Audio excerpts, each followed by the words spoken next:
Isulat mo sa anghel ng iglesia sa Efeso.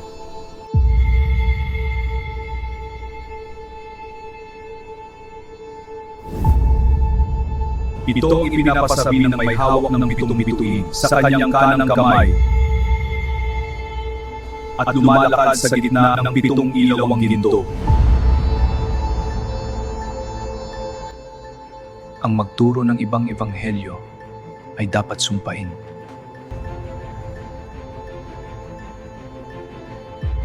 Hindi sapat ang pananampalataya kay Kristo. Dapat silang magpatuloy o sumunod sa kautusan. Mali! Hindi yan ang tinuturo ni Apostol Pablo.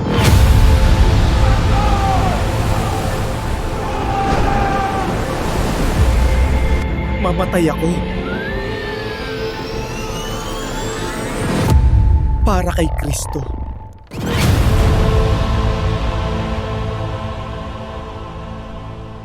Nanlalamig ka na sa akin. Di mo na ako mahal tulad ng dati.